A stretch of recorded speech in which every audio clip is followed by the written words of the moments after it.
오늘 말씀 제목은 하나님의 한탄입니다. 하나님의 한탄. 오늘 본문에 하나님의 한탄이 두 번 나오죠. 하나님의 한탄. 자, 오늘 본문은 사실 그냥 읽으면 사실 잘 이해가 되지 않는 부분입니다. 먼 전설과도 같은 얘기죠. 근데 성경은 절대로 전설이 아닙니다. 역사적 사실이죠. 아마 창세기의 원역사 가운데 가장 논란이 많은 장면, 가장 논란이 많은 단어들이 나오는 본문이 아닐까 싶습니다. 해석이 어렵다는 겁니다. 오늘 본문이. 근데 분명한 것은 이 말씀을 통하여, 오늘 본문을 통하여 하나님께서 전하고자 하시는 메시지가 있다는 점입니다. 하나님께서 전하고자 하신다는 것은 곧 하나님의 이 메시지를 받는 수신인이 있다는 의미이고, 그렇다면 오늘 본문을 해석함에 있어서 이 메시지의 수신인이 누군가를 먼저 파악하는 것이 중요할 것입니다. 아시다시피 창세기는 하나님이 선택한 백성인 이스라엘 백성이 가나안 땅에 들어가기 전 광야에서 모세가 기록한 책입니다. 모세는 가나안 땅에 못 들어갔죠. 그러니까 모세가 광야에서 기록한 책이에요. 즉 창세기의 1차 수신인은 가나안에 들어가는 이스라엘 백성입니다. 오늘 본문 장면은 하나님의 홍수 심판이 있게 된 배경, 그 원인에 관한 것인데, 노아의 후손으로서 여자의 후손을 쭉 계보를 잇게 된, 노아 후손으로 다시 여자의 후손을 계보를 잇게 된 그 이스라엘 백성에게 가나안 땅에 들어간 후에 하나님의 심판을 받지 않도록 오늘 말씀을 반면 교생으로 삼으라고 하나님이 모세를 통해 주신 말씀인 것입니다. 또한 창세기의 2차 수신자는 교회 성도, 즉 저와 여러분 그리스도인들입니다. 그리고 그리스도인들은 예수 그리스도의 재림을 고대하면서 마지막 심판을 기다리는 사람들입니다. 그렇다면 첫 번째 심판의 원인을 다룬 오늘 본문을 통해 마지막 심판을 맞이할 지금을 사는 그리스도인들에게도 하나님께서 전하실 메시지가 있다는 것입니다. 이런 것들 염두에 두고 이제 오늘 말씀을 보겠습니다. 자, 본문 1절, 사람이 땅 위에 번성하기 시작할 때라고 합니다. 자, 여기서 사람은 히브리어로 아담입니다. 히브리어 아담은 사람이라는 보통 명사이기도 하면서 최초의 인간이면서 하와의 남편인 고유명사로서의 아담이기도 합니다. 즉 1절에서의 사람이라는 것은 고유명사인 아담을 조상으로 둔 일반 명사인 모든 사람, 전 인류를 뜻합니다. 1절에서 굳이 딸들이라고 합니다. 이건 남자보다 여자들이 더 타락했다거나 문제가 있다는 의미가 아니라 그 다음 절에 나오는 이제 하나님의 아들들, 그 아들들을 언급하기 위한 징검다리라고 보시면 됩니다. 자, 아담과 하와 이래로 시간이 지나면서 사람이 땅 위에 번성하였습니다. 하나님께서 인간에게 주신 생육하고 번성하라는 축복은 거두어지지 않았습니다. 그 축복으로 사람이 번성합니다. 그런데 문제가 생겼습니다. 2절, 우리 성경절이 보시면서, 우리 자막 안 나옵니다. 이제 보시면서 2절, 하나님의 아들들이 등장합니다. 등장합니다. 자, 가장 논란이 많은 단어입니다. 지난주 아담의 계보에서 우리를 힘들게 한 것이 숫자, 산수였다면 오늘 우리의 머리를 지끈거리게 하는 것은 이제 여러 가지 학설입니다. 그러나 너무 염려하실 필요 없습니다. 이제 너무 깊게 들어가지는 않을 것입니다. 자, 하나님의 아들들에 대한 견해는 크게 세 가지가 있습니다. 첫째는 영적 존재로서 천사들, 그 중에서도 타락한 천사들을 의미한다는 견해입니다. 이제 성경에서 간혹 천사들이 인간의 모습으로 내려오는 장면이 있는데, 그런데 공통점은 그 천사들이 인간의 모습으로 내려올 때 아름다운 청년의 모습으로 내려온다는 거예요. 아브라함에게 찾아오고 소돔을 방문한 천사도 그랬고, 예수님의 무덤 앞에 있던 천사도 그랬습니다. 또 타락한 천사들에 관하여 유다서 1장 6절 한번 나중에 찾아보세요. 유다서 1장 6절에서 자기 지위를 지키지 아니하고 자기 처소를 떠난 천사들이라는 기록이 있어요. 그래서 오늘 보면 2절에 하나님의 아들들이 바로 자기 처소를 떠난 천사들, 그 타락한 천사라는 것입니다. 자, 하나님의 아들들에 대한 두 번째 견해. 둘째는 고대에는 왕이나 아니면 권력이 강한 귀족들, 또 제사장, 제사장이 옛날엔 다 있잖아요. 통치도 하고, 재판도 하고, 병도 고치고, 제사 지내고, 그런 제사장 같은 그런 귀족들을 신의 아들이라고 부르는 경향이 있었기 때문에 이제 하나님의 아들들을 왕, 귀족과 같은 강력한 지배 세력을 의미한다고 보는 견해입니다. 그리고 마지막 세 번째는 오늘 본문 6장 바로 전에 우리가 지난주에 살펴본 것이 이제 셋의 후손이죠. 그리고 아담의 후손 중에 특히 셋의 후손, 그리고 그 위에는 이제 가인의 후예들이 나왔어요. 그래서 이렇게 가인의 후예, 셋의 후손이 쭉 나오면서 오늘 이제 장면이 나오는 것이기 때문에 이 문맥의 흐름을 고려해서 셋의 후손들을 하나님의 아들들이라고 하는 견해입니다. 이 견해에 따르면 그럼 1절에 그 사람의 딸들에서의 사람은 모든 사람이 아니라 가인의 후예라고 보는 것이죠. 이 세 견해는 나름 성경에 나오는 여러 내용들과 또 고대 문헌들을 근거로 한 견해들로서 여하튼 모두 일정 부분 타당성이 있습니다. 근데 확실한 건 오늘 본문 2절의 장면이 노아 홍수의 중요한 원인이고 이것을 가나안 입성을 앞둔 이스라엘 백성이 반드시 알고 있어야 할 내용이라는 것입니다. 하나님의 아들들이 사람의 딸들과 보는 대로 좋아서 모든 여자들과 아내를 잡는 것이 홍수의 그 원인이고 이것에 대해서 이스라엘 백성들이 반드시 알아야 된다는 거예요. 자, 이스라엘 백성이 가나안 땅에 들어가기 전에 하나님께서 가장 강조하신 경고가 무엇이었나요? 그건 가나안 땅에 넘쳐나는 우상들을 섬기지 말라는 것입니다. 그리고 그 명령을 지키기 위해서 이스라엘 백성들이 실천해야 할 것이 가나안 여인을 아내로 삼지 말라는 것입니다. 자, 아내로 삼는다는 것, 즉 혼인을 한다는 것은 둘이 하나가 된다는 의미이기 때문에 이 가나안의 종교, 문화, 가치관과 섞인다는 거예요. 그런 것을 하지 말 것을 경고하신 것입니다. 자, 이런 의미라면 하나님의 아들들을 거룩한 백성인 셋의 후손으로 또 사람의 딸들을 가인의 후예로 해석하는 것도 이름 타당합니다. 자, 그런데 이스라엘의 역사서, 성경에는 역사서 중에 열왕기 상하, 역대 상하, 또 사무엘 상하도 마찬가지고요. 그 역사서를 보면 이스라엘의 타락이, 이스라엘 왕의 타락이 나라 전체의 타락으로 이어지는 것을 우리는 알 수 있습니다. 이스라엘 왕들이 특히 이방 여인과 혼인하였을 때 나라의 우상이 넘쳐납니다. 또한 제사장의 타락이 나라의 운명을 좌우합니다. 제사장들이 하나님께 바쳐진 제물을 훔치고 제사장들이 첩을 두기도 합니다. 구약의 마지막 성경이 말라기예요. 근데 말라기를 보면 하나님께서 제사장들의 죄를 낱낱이 들추고 계신 것을 보게 됩니다. 제사장들이 탐욕과 정욕으로 성전을 더럽힘으로 이스라엘은 멸망을 자초하는 겁니다. 이런 점에서 하나님의 아들들을 왕, 제사장과 같은 지배 세력이라고 볼 수 있습니다. 그런데 거룩함을 잃은 이스라엘 백성이나 왕과 제사장이나 모두 그 배후에는 악한 영, 사단과 귀신들이 있습니다. 그걸 우리는 압니다. 죄의 근원이 사단에게 있음을 우리는 아담과 하와의 경우에서 살펴본 바가 있기 때문입니다. 그리고 성경은 성경으로 해석하는 것이 좋은데 댁에서 한번 찾아보세요. 베드로전서 3장 20절, 베드로전서 3장 20절, 그리고 베드로후서 2장 5절.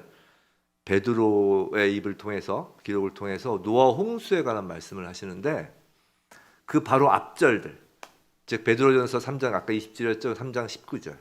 아까 베드로후서 2장 5절이었죠. 그럼 2장 4절. 그래서 베드로전서 3장 19절에서는 옥에 있는 영들이라고 하고 베드로후서 2장 4절에서는 범죄한 천사들에 관한 언급이 있습니다. 그리고 노아 홍수에 대한 얘기가 나와요. 그렇다면 하나님의 아들들을 타락한 천사들로 볼 수도 있는 것입니다. 하나님의 아들들에 관한 세 가지 견해는 꼭 서로 다른 것이라고 보기보다는 오히려 통합하여 해석할 수 있는 거예요. 하나님의 아들들에 관한 세 가지 작소를 종합하면 타락한 천사들인 귀신들로 인하여 거룩하여야 할 셋의 후손들이 타락하고 구별된 백성들까지 타락하고 또 특히 그 중에서 왕, 제사장 등 당시 지배 세력의 타락이 아래로 흘러 모든 세상이 죄로 덮이게 된 것입니다. 2절 본문을 보시면 이제 세 가지 동사가 나와요. 보다, 좋아하다, 삼다, 즉 취하다입니다. 이는 선악을 알게 하는 나무의 열매 앞에서 여자가 가졌던 동사와 같은 패턴입니다. 또 한두 여자도 아닌 모든 여자를 아내로 삼습니다. 기준도 없어졌고 경계선도 없는 것입니다. 성경에서 타락한 세상의 정점의 모습으로 늘 그려지는 것은 성적 문란, 음란함입니다. 그리고 그것이 너무도 자연스러운 것으로 용납되고 죄로 여기지 않는 세상입니다. 왕, 제사장, 지배 세력이 그렇게 타락하니까 전체가 타락할 수밖에 없습니다. 노아 시대의 문제만이 아닙니다. 구약의 이스라엘 시대의 문제만도 아닙니다. 지금도 그렇습니다. 특히 요즘으로 치면 법과 제도, 문화, 가치관 등을 세상의 지배 세력이라고 할 수 있습니다. 세상의 지배 세력인 제도와 문화가 하나님이 세우신 기준과 경계선을 무너뜨리고 보기에 좋은 모든 것을 마음대로 취할 수 있다고 하는 것입니다. 불법이 합법이 되고 비정상을 정상이라고 하며 내가 좋으면 다 좋은 것이라고 하는 망가진 세상. 그것을 오늘 본문 5절에선 사람의 죄악이 세상의 가득함과 그의 마음으로 생각하는 모든 계획이 항상 악한 것이라고 하는 것입니다. 사랑하는 성도 여러분, 우린 설마 그렇게까지 사람이 타락할 수 있을까? 라고 생각이 되시나요? 지금은 아니야. 이렇게 문명화된 세상. 아니라고 생각하시나요? 인종차별과 유대인 학살도 법과 제도로 시행된 것입니다. 지금도 온갖 그럴듯한 포장을 하면서 얼마나 말도 안 되는 불법을 개인적인 차원을 넘어 사회적으로, 국가적으로 저지르고 있나요? 죄에 대한 사회적, 제도적 용인은 사람들로 하여금 죄책감을 가질 여지도 없게 하고 양심을 마비시키는 것입니다. 유대인 학살과 세상에 벌어지는 그 온갖 만행을 보고 사람들은 너무 쉽게 어떻게 사람이 저럴 수 있느냐라고 합니다. 그런데 숨은 쉬고 있지만 더 이상 진정한 사람이 아닐 수 있음을 오늘 성경은 말하고 있는 것입니다. 그리고 모든 사람이 그렇게 될 수 있다고 경고하는 것입니다. 그것을 하나님은 3절에서 그들이 육신이 되리라 라고 말씀하시는 것입니다. 그리고 나의 영이 함께하지 아니하리라고 하십니다. 여기서의 영은 성령이기도 하지만 하나님의 생명력이라고 해석되기도 합니다. 쉽게 말해 살아도 산 것이 아니라는 것입니다. 하나님은 그럼에도 불구하고 즉각적으로 심판을 행하지 아니하십니다. 3절에서 120년이라고 하죠. 이전에는 이 단어를 사람의 수명이 120년으로 단축될 것이라는 말씀이라고 해석하였는데 최근에는 홍수 심판까지 120년이 남았다는 말씀이라고 이제 해석을 하고 있습니다. 끝까지 기회를 주시고 인내하시는 하나님이십니다. 그래서 노아가 방주를 지은 기간이 120년이라고 하는 거예요. 이 120년을 근거로. 자, 이제 계속해서 하나님은 홍수 심판의 이유를 말씀하십니다. 4절입니다. 타락한 당시 땅에는 네피림이 있었다고 합니다. 네피림에 대하여도 이제 여러 견해들이 있지만 아까처럼 이 말씀의 1차 수신자인 이스라엘 백성이 어떻게 받아들이는지 그들이 받아들이는 것만큼 네피림을 제대로 알 수 있는 것은 없을 것입니다.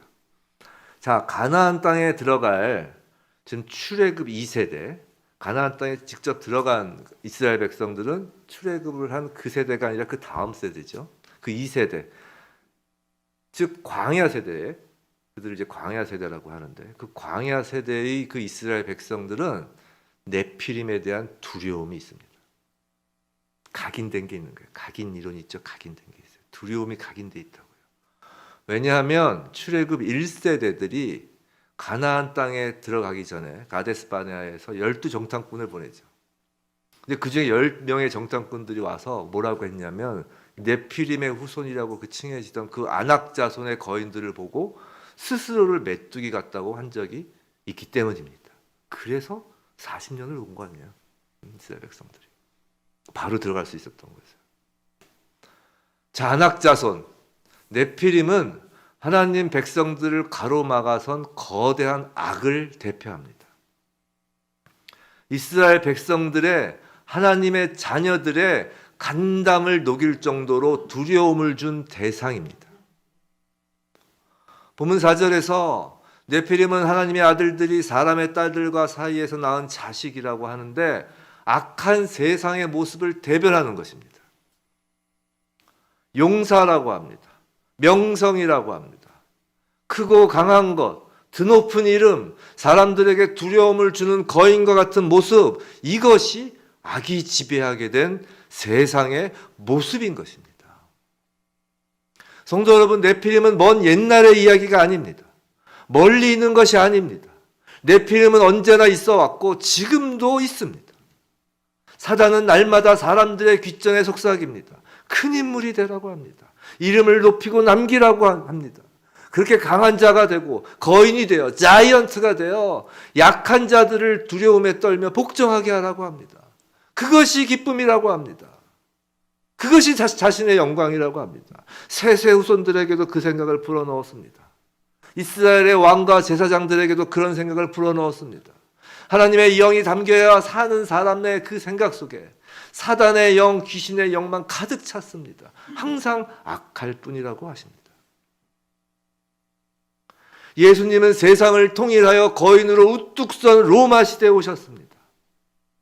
로마와 손잡고 자신의 종교적 지위만 인정받으려고 하는 제사장과 자신들의 종교적 위대함을 드러내기 위하여 백성들에겐 무겁고 가혹한 죄책감만을 심어놓는 바리새인과 서기관들이 성전에 가득한 그 시대에 오셨습니다. 네피림 시대를 더 둘 수 없어서 예수님이 오셨습니다. 가장 낮은 모습으로 말입니다. 하나님의 한탄 속에 오셨습니다. 예수님의 다시 오심도 마찬가지일 것입니다. 하나님의 기준이 완전히 무너진 세상, 자이언트, 거인처럼 사람들을 두렵게 하는 용사가 되려는 자들로 가득 차고 명성만을 쫓는 세상, 마음으로 생각하는 모든 계획이 항상 악할 뿐인 그때 예수님이 다시 오실 것입니다. 하나님의 한탄을 뚫고 말입니다. 본문 6절, 7절 하나님께서 한탄하십니다. 우리는 하나님의 심판에 대하여 오해하는 게 있어요. 하나님의 심판에 대해서 오해하지 마시기 바랍니다. 노아 홍수는 하나님께서 분노를 못 이겨서 홧김에 반응하신 것이 아닙니다. 여기 어디에 분노에 대한 암시가 있습니까? 전혀 없습니다. 하나님이 한탄하실 뿐입니다. 그럼 하나님께서 한탄하신다는 것이 무슨 의미일까요? 하나님이 한탄하신다? 이 히브리어 단어는 또 후회라는 단어로도 번역이 돼요. 하나님이 후회하신다? 한탄하신다? 좀 이상하죠. 하나님은 무언가를 잘못하거나 실수하시는 분이 아니기 때문입니다. 그런데 왜 하나님이 한탄하신다? 하나님이 후회하신다라고 표현할까요? 그건 하나님의 고통을 인간인 우리가 이해할 수 있는 언어로 표현하기 위한 것입니다. 망가진 세상을 바라보시는 하나님은 분노하시는 것이 아니라 마음이 아프신 것입니다. 아담이 죄에 빠질 때도, 가인이 아벨을 죽였을 때도, 사람들이 더 이상 하나님의 영과 함께하지 못할 정도로 망가졌을 때도, 우리가 죄를 지을 때도 하나님은 아프신 것입니다. 그런데 하나님은 아파하시는 것에서 머무르시는 분이 아닙니다. 하나님의 입장에서의 한탄, 후회란 말은 인간의 한탄, 후회와 좀 다른 개념입니다. 하나님의 한탄, 하나님의 후회라는 의미를 우리가 조금이라도 이제 깨닫기 위해서는 이제 하나님이 어떤 분이신지부터 시작해야 합니다. 먼저 하나님은 완전하신 분입니다. 완전하신, 원으로 치면 완전한 원이에요. 완전하신 분입니다. 근데 하나님의 후회, 한탄이란 단어의 의미는 이 완전한 그 하나님의 완전하심에 완전하지 못한 빈 공간이 생겨서 그 공간을 채우신다라는 뜻이에요. 또 하나님은 질서의 하나님, 균형의 하나님이십니다. 이 하나님의 후회, 환탄은 이 무너진 질서를 다시 세우는, 균형을 다시 세우는 것을 의미합니다. 이런 겁니다. 하나님이 완전하심으로 하나님 나라는 완전한 나라입니다. 사단의 나라는 혼돈과 공허 흑암입니다. 그래서 사단은 하나님 나라의 완전한 나라에 빈 공간이 생기게 합니다. 그 빈 공간을 채우시는 것이 하나님의 한탄 후회라는 것입니다. 구약에서 하나님께서 한탄하시는 장면이 또 다른 곳에 나오는데 잘 아실 거예요. 그건 사울을 왕으로 세우신 것을 후회하시는 장면입니다. 우리 가스펠 공부할 때 한번 했죠. 사울을 왕으로 세우신 것을 후회하는 장면이에요. 이때 이 후회란 단어가 오늘 본문에 한탄과 같은 히브리 단어를 사용합니다. 하나님이 사울을 왕으로 세우신 것을 후회하신다는 것은 내가 잘못했다 이게 아니라 이 사울의 죄로 그 완전해져야 할 그 하나님 공간에 사울의 죄로 비워진 공간을 이제 다윗으로 채우신다는 것을 의미하는 거예요. 그게 후회 한탄의 뜻입니다. 죄악이 세상에 가득하였다는 것은 하나님 편에서는, 하나님 입장에서는, 즉 하나님 나라의 시각으론 곧 세상이 텅 비었다는 것과 같은 말입니다. 하나님의 영이 함께하지 못하니 생명도 없는 것과 같습니다. 살아있는 것 같지만 사실은 죽은 것입니다.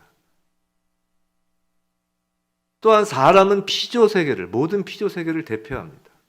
사람으로부터 시작된 부패함은 가축과 기는 것, 공중의 새, 모든 땅의 부패함까지 포함합니다. 다 텅 빈 것입니다. 있어도 있는 것이 아닙니다. 예를 들어 집이 있다고 합시다. 그래서 집에 정말 홈을 만들기 위해서, 하우스가 아니라 홈을 만들기 위해서 가구와 가전제품으로 완전하게 채웠다고 합시다. 근데 가구와 가전제품이 모두 부서지고 고장나서 전혀 못 쓰는 소위 말하는 쓰레기가 되었다고 합시다. 그 집의 이름을 집이 아니라 쓰레기장, 폐기물 수거장 이라고 바꾸면 모를까? 집이란 이름으로는 그 집은 빈집이나 마찬가지입니다. 하나님은 빈 세상을 다시 채우시려고 마음을 먹으십니다. 그것이 바로 하나님의 한탄입니다. 또 하나님은 질서의 하나님, 균형의 하나님이십니다. 6일간의 창조 역사는 하나님 나라의 그 질서가 얼마나 놀랍게 이 땅에서 실현되는지를 보여줍니다. 하늘의 모든 별을 보십시오. 자기 자리에서 놀라운 균형을 잡고 있습니다. 천문학자, 수학자들이 그러잖아요. 그 중에 단 하나만 흐트러져도 다 무너진다고요. 땅도 그렇습니다. 물도 그렇습니다. 모든 생태계가 그렇습니다. 인간 세상도 질서와 균형이 제대로일 때 행복합니다. 국가도 그렇고 가정과 직장 모든 관계가 하나님이 세우신 기준에 따른 질서와 균형이 있어야 합니다. 그런데 하나님의 아들들이 사람의 딸을 자기 좋은 대로 모두 아내로 삼을 정도로 그 균형이 깨진 것입니다. 하나님의 기준이 무너지니 질서가 파괴됩니다. 하나님 나라의 저울추가 한쪽으로 완전히 치우쳐 그 기능을 상실하게 되었습니다. 좌우 균형을 다시 맞추어야 합니다. 그것이 하나님의 후회, 한탄이란 의미입니다. 홍수는 분명히 죄에 대한 심판입니다. 그러나 그보다 홍수는 텅 빈 세상을 채우기 위해 물로 정결케 하시는 일입니다. 또한 무너진 균형을 다시 세우기 위한 저울추를 새로 만드시는 일입니다. 그럼 무엇으로 하나님은 비워진 공간을 채우실까요?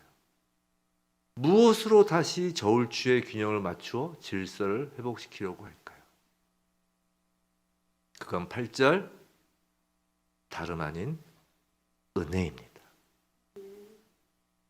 하나님의 은혜로 채우시고 하나님의 은혜로 세상의 질서를 세우십니다. 노아로부터 하나님의 새로운 창조가 시작됩니다. 그리고 새로운 창조의 시작은 은혜로부터입니다. 그리고 하나님의 은혜는 하나님의 한탄에서 비롯된 것입니다. 그리고 결국 하나님은 텅 빈 세상을 하나님의 아들로 채우십니다. 세상의 균형을 무너뜨린 죄악을 예수 그리스도의 보혈로 속량하십니다. 여인의 후손으로 남은 자인 노아로부터 새롭게 하나님의 은혜로 채우시고 하나님의 은혜로 질서를 세우시길 그 원하신 그 하나님의 나라는 예수 그리스도의 은혜로 완성된 것입니다. 사랑하는 성도 여러분, 우린 바로 그 예수 그리스도의 은혜를 입은 자입니다. 텅 빈 어둠 속에 있던 우리를 그리스도 십자가 은혜로 채워주셨습니다. 죄로 무너진 인생을 위해 그리스도의 보혈로 그 삭슬 지불해 주셨습니다. 물로 또 불로 심판받아 마땅함에도 불구하고 은혜를 입혀주셨습니다. 우리가 잘나서가 아니라 하나님께서 우리를 보고 한탄하셨기 때문입니다. 하나님의 마음이 아프셨기 때문입니다. 그리고 우리에게 말씀하십니다. 은혜로 채워진 너희가 또 다른 텅 비고 무너진 곳을 가서 채우고 세우라고 말입니다. 죄악에 빠진 세상, 죄악에 빠진 이웃, 죄악에 빠진 곁에 있는 사람을 보고 분노하는 것이 아니라 한탄하라고, 마음 아파하라고, 그리고 뒤섞여 그들과 같이 되는 것이 아니라 은혜로 구별된 백성으로서 그들에게 하나님의 은혜를 전하고 채우라고 하시는 것입니다. 서로의 빈자리를 메꿔주는 것, 은혜로 메꿔주는 것, 그것을 하라 하십니다. 또한 은혜로 채워진 그리스도인이라면 더 이상 세상 속에서 용사의 힘과 명성으로 자신을 채우려고 하지 말라는 것입니다. 네피림을 두려워하거나 네피림처럼 되고자 하지 말아야 하는 것입니다. 그리스도인은 오직 하나님만을 두려워할 뿐입니다. 하나님을 모르는 세상 사람들은 홍수 심판이 전설이라고 웃어넘기고 하나님을 두려워하지 않기에 계속 네피림이 되고자 하는 것입니다. 그러나 그리스도인인 우린 홍수 심판을 압니다. 그리고 다가올 불의 심판, 마지막 심판을 알고 있습니다. 그리스도인은 세상 사람들이 쫓는 용사의 힘과 명성이란 것이 결국 공허한 것임을 알고 있습니다. 성도는 오직 은혜만을 갈구할 뿐입니다. 사랑하는 성도 여러분, 우리 가운데 여전히 하나님께서 한탄하시는 부분이 무엇일까요? 하나님은 우리를 고쳐서 쓰시는 분이 아닙니다. 하나님은 우리를 새롭게 하시는 분입니다. 새로 채우시는 분입니다. 성령으로 채우십니다. 은혜로 채우십니다. 여전히 우리가 눈으로 보고 좋아하여 마음껏 취하고 싶은 것이 있나요? 그것이 곧 죄의 시작이고 텅 빈 마음의 시작입니다. 그 텅 빈 마음에 오직 예수 그리스도 십자가 은혜만 채워지길 하나님께서 원하십니다. 에덴 동산은 아담과 하와가 떠남으로 비워졌습니다. 이제 하나님은 새로운 에덴을 만들고 계십니다. 그리고 곧 그곳은 완성될 것입니다. 하나님은 새로운 에덴, 새하늘과 새 땅을 무엇으로 채우길 원하실까요? 바로 은혜입니다. 예수 그리스도의 은혜를 입은 그리스도인, 바로 저와 여러분으로 채우시길 원하십니다. 마지막 때에 세상의 네피림들이 집단 최면에 걸린 불나방처럼 불못을 향해 돌진할 때 부디 저와 여러분 모두는 영원한 나라, 영원한 하나님 나라, 더 이상 하나님의 한탄이 없는 새하늘과 새 땅으로 옮겨지는 노아와 같이 하나님의 은혜를 입은 남은 자 되길 주님의 이름으로 간절히 축원합니다.